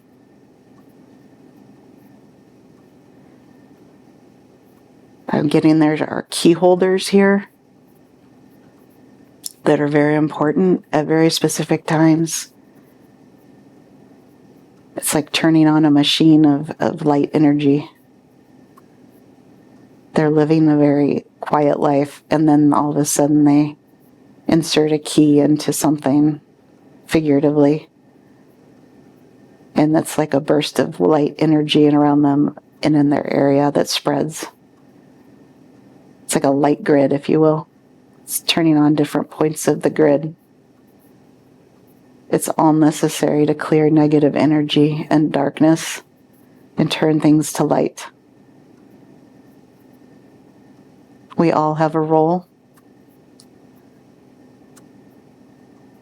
And some have more depth that they have to play than others.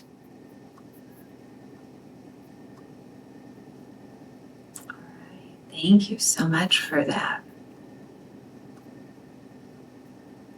She does want to know, what are the root causes of any medical concerns that she has?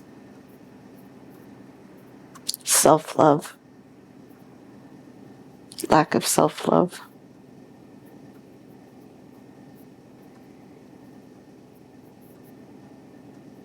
We've talked about that earlier, but is there anything else that you want her to understand about that?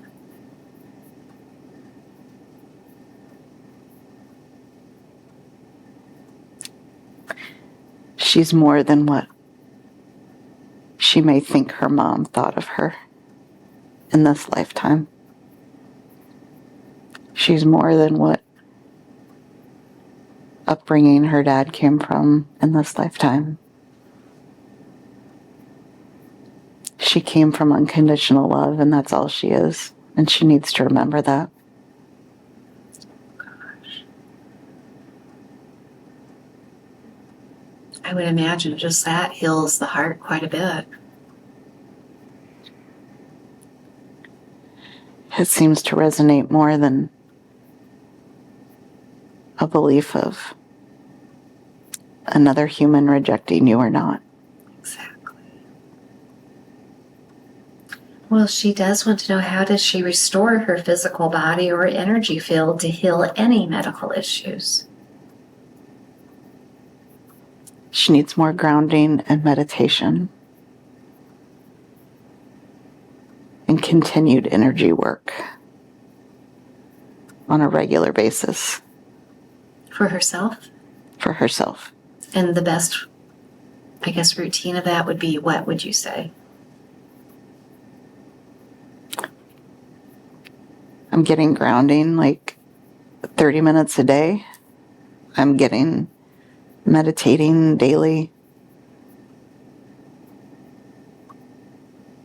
And I'm getting like every 1 to 2 weeks, getting energy work done to keep my field clear and restore balance.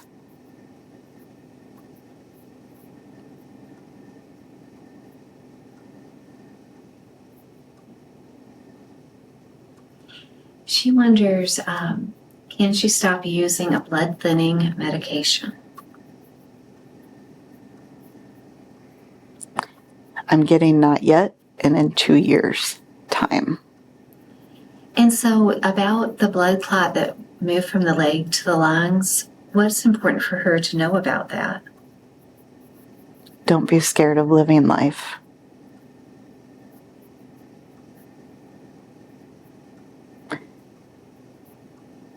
And what can she do between now and those 2 years to help her body prepare being healed and not needing the medication? Getting forgiveness. Forgiveness of others' actions or her own actions on her towards herself. Just forgiveness, I guess, in general. It's what's coming.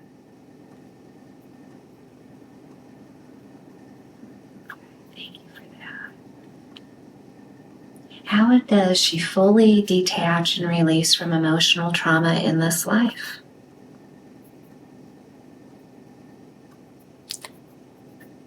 I'm getting that she's almost there. She needs to continue to work on her inner child, like younger years. Birth to 5 is what I'm getting. And healing those emotions of that younger child. And then she'll be neutral. And anything else about her childhood or her experiences up to this point that you want her to have more clarity on? They were intentional and purposeful.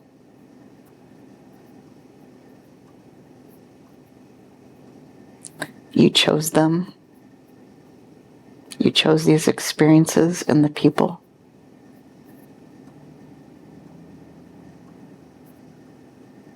See it to your highest good. Not something done to you, but for you.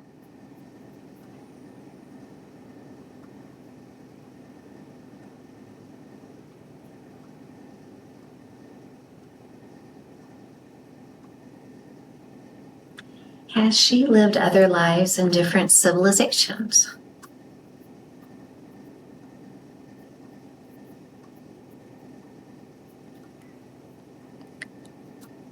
I'm seeing Egypt.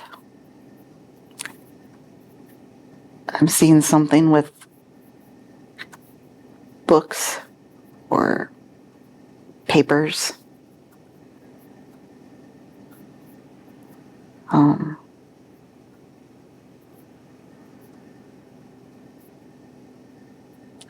I also feel drawn to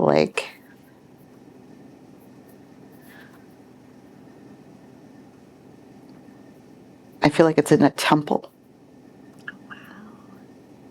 I don't know. I'm just kind of seeing books or papers in a temple.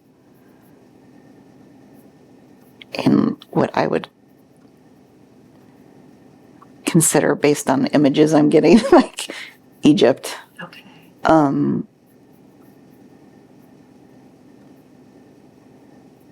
Feels very sacred. Like there's sacred knowledge there.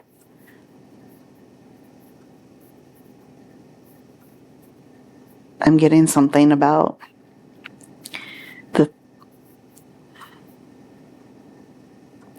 there's something to do with the 3 smaller pyramids are more important than the big one. I don't even know if there's 3 there, but that's what I'm getting. Okay. That's where the knowledge is kept.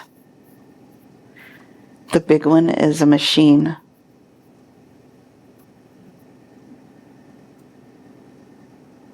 It's an energy machine. But the knowledge is tucked away and hidden because it's very sacred and not to be shared.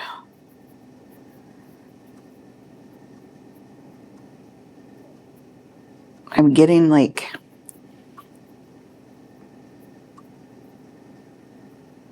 it's just very,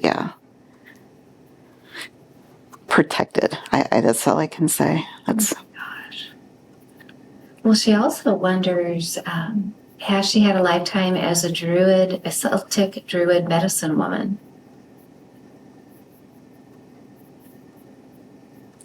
Yes.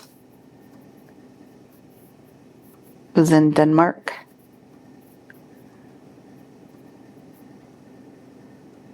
I see like an old white-haired woman with like bones on her and like a brown ragged dress and sandals, like with a rattle, doing chanting in circles with other women.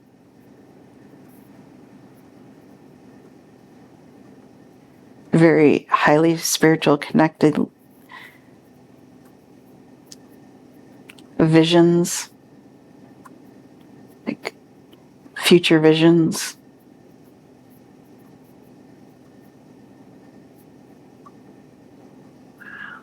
And so just tapping into that knowledge from either the Egypt area or the Celtic life, does that help her in her purpose in the current life? Yes. She knows how and what to do and when to do it. Those lives prepared her to combine all of her gifts into one now. She's ready and she's able, capable.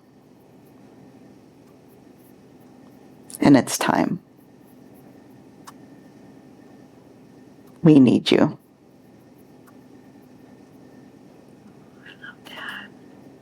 Does she astral travel on a quantum level? Yes, many places, many dimensions.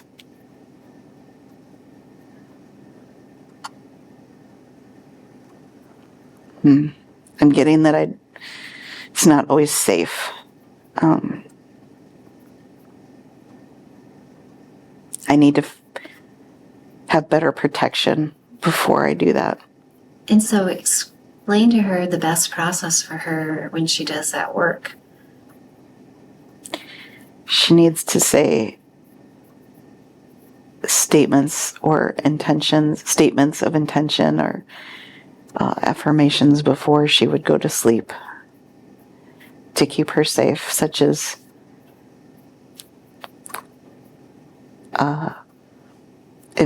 visualizing like a golden egg around her and saying, all I do is let love in, or all I will do is let love in.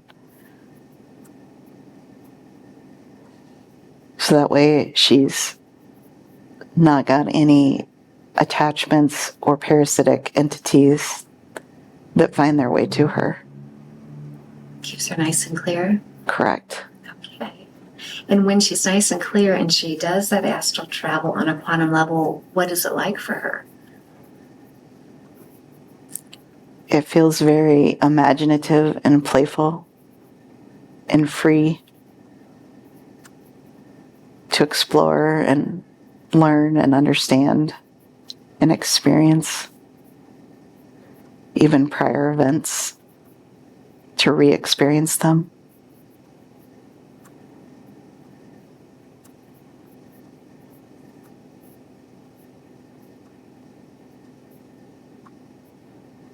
And the other night, was she dreaming or did she travel to a different timeline through her eyes? She traveled to her highest timeline.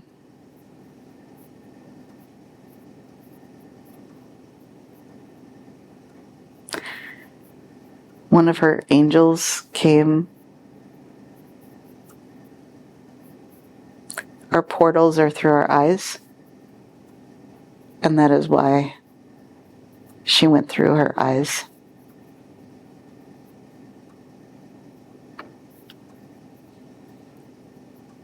Tell her more about that experience.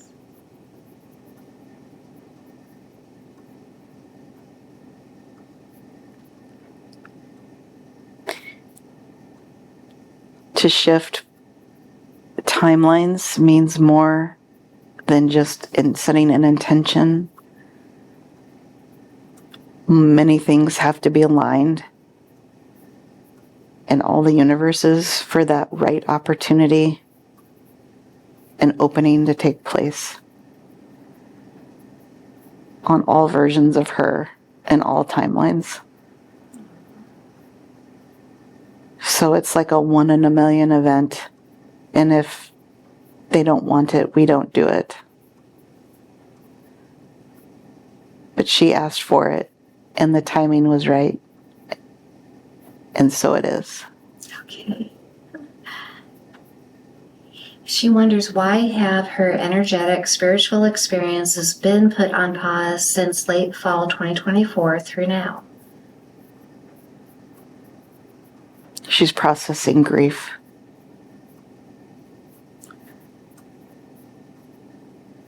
Grief of change, grief of her childhood, grief of versions of her that she wanted that didn't exist. Grief of loss.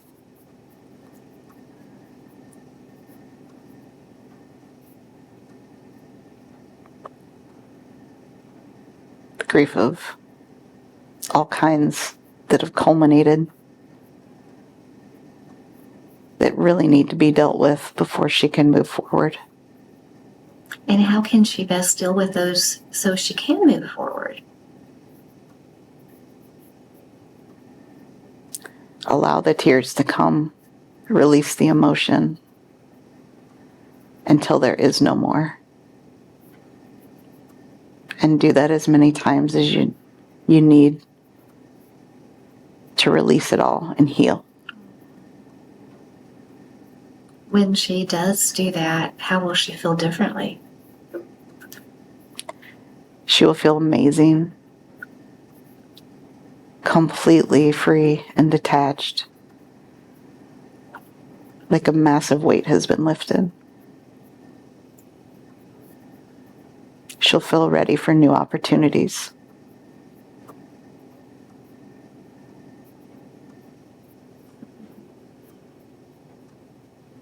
And she wonders, are there any specific spiritual teachers she should contact to learn new modalities or sharpen her energy skills?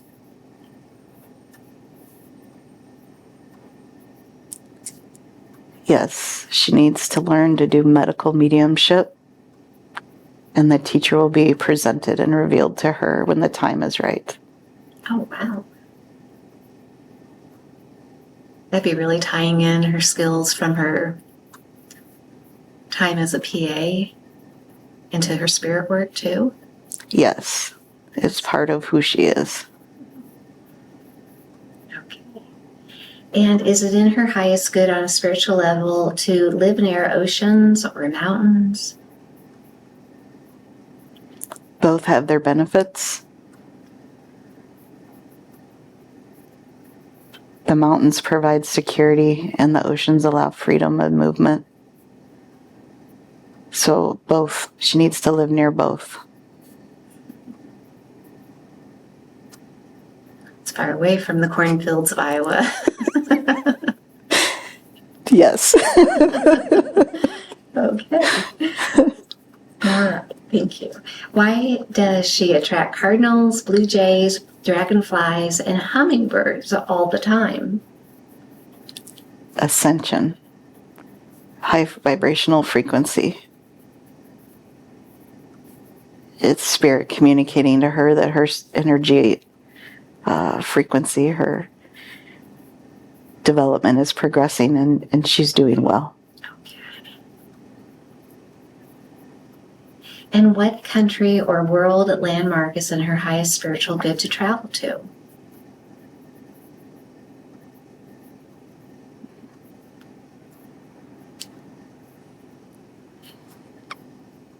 I'm seeing lots of images right now. Okay. I'm not sure what to make of them all. Name the ones that come to mind. So one of the first ones is like, I'm assuming it's a country like Bali. It's like,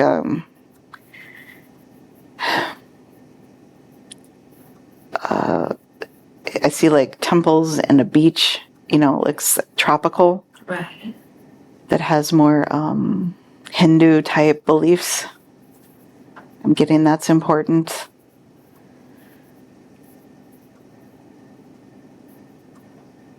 I don't know why I'm getting South America is also important.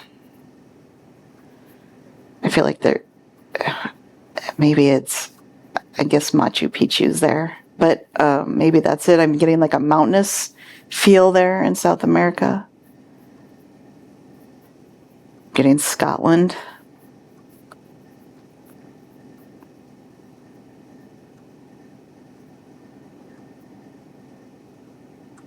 She's loved the Irish and Scottish societies and the Celtics, so maybe that's a good pull and good visit. Yes, the stones. The stones and the rocks have life. That's what I'm getting. Like, they'll fill me up, so to speak.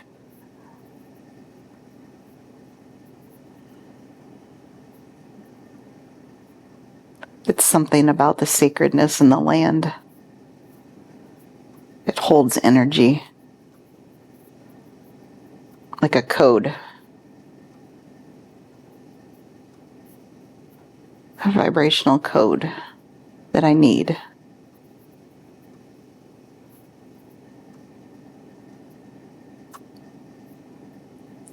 Is there more about that could help her?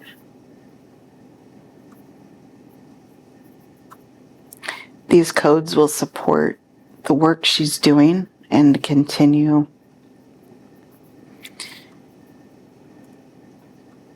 elevating her vibration to help hold the space that she needs. It's like adding more muscle to the work she's doing because she's covering such a large amount of territory.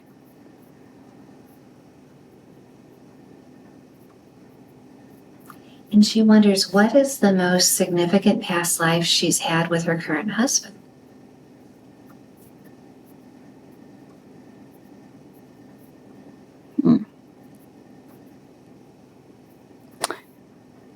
I don't know where it is, but I'm seeing like red hair. Okay. I'm seeing like, I don't know, 1600, 1700, something. I've seen like a sword and like a shield and red hair. I feel like someone was a soldier, someone was the female maiden. I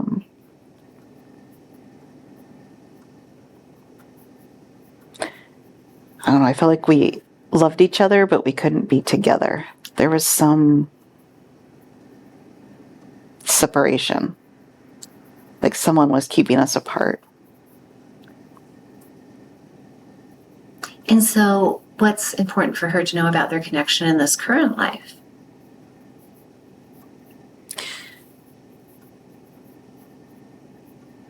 That there's importance in being together. Because even though independently each one is doing their own good for the collective, together they can do things that make it even stronger and are more long-lasting and impactful.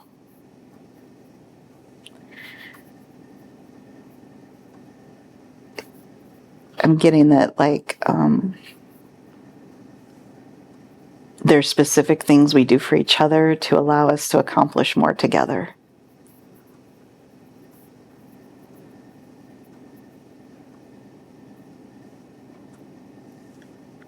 And what about their children that they brought into the world? What's important for her to know about her connection with her children? It's very special. Every mother has a very unique, special opportunity with her kids.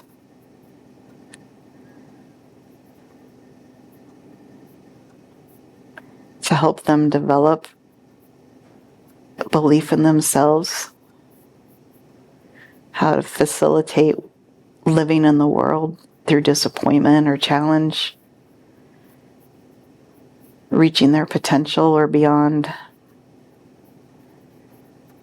and showing them that anything's possible. It's important for who they're going to reach as an adult, who they'll be reaching out to and who they'll touch, the lives they'll touch.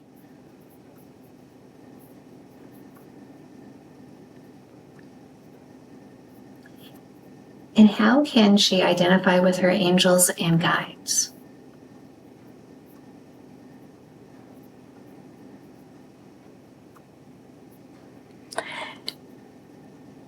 I'm not getting anything specific. I'm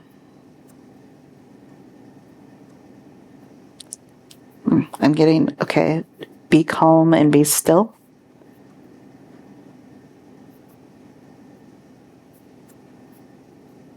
And ask to speak to them and let that flow. Okay. Like she's doing now? Yes. Okay. Are the flashes of light that she sees at night Archangel Michael? Yes. And other angels too. Okay. She says she literally sees the light. Yes. It's very real. Oh my gosh. And when that occurs at that moment, what message is being given to her at that time? We are here. You are safe. You are protected and loved and cherished.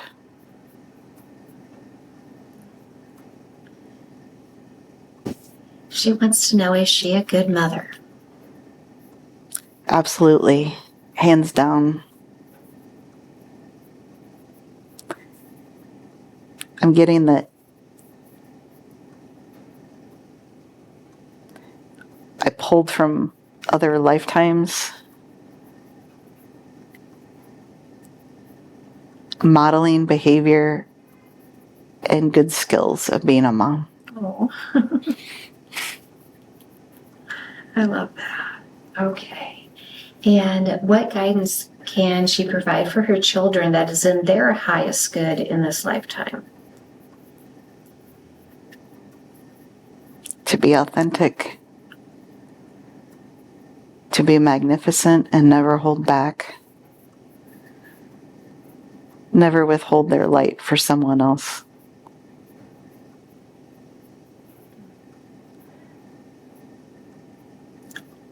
That's what I'm getting. And what does she need to know at this time? Things are aligning. Things are getting ready. And there's going to be a major jump for you. So get things in order because things will move quick once they start. Oh, wow. What's the best advice you have about getting things in order?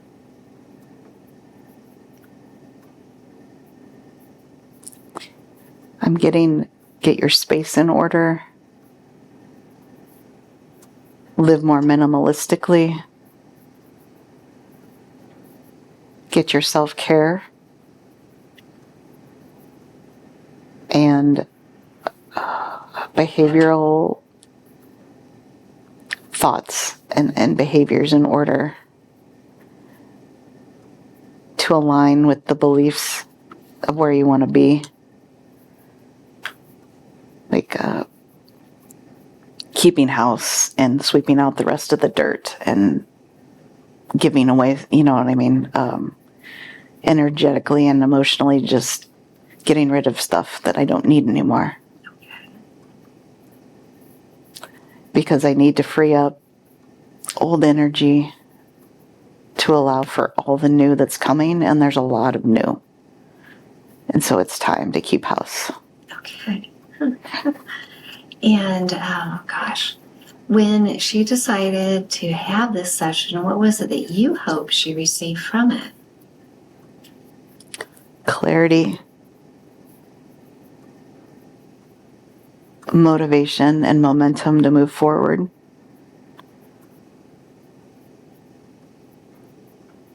Because this is the exact right time and the exact right way.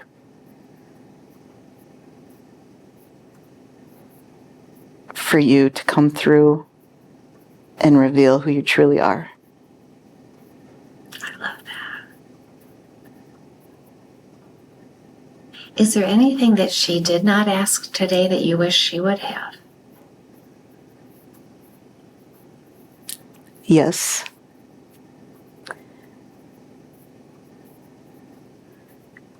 She's a soldier for love, for unconditional love.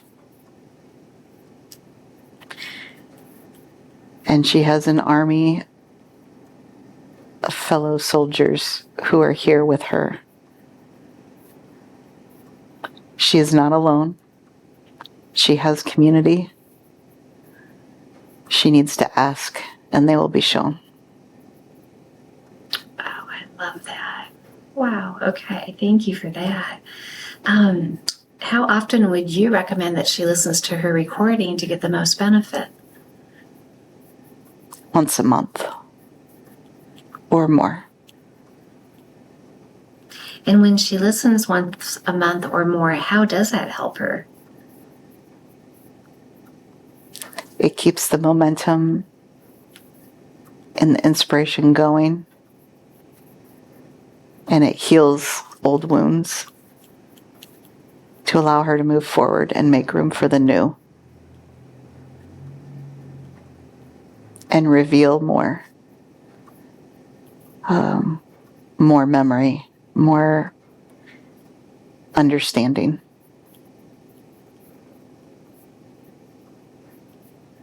Beautiful.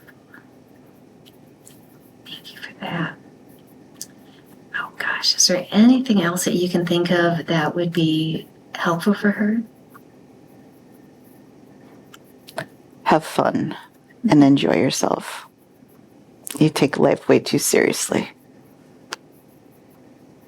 And I'd love to check back in on the body to make sure the healing is complete. How are the ears looking now? Very good. And she's capable of protecting herself now and doesn't need to Yes. hold things back. Yes. Okay. How is the gut looking? Much improved. That will be a work in progress to learn and continue with. And you recommended the breathing to maintain healing, and she'll feel freer and lighter that way? Yes. How is the right lower hip?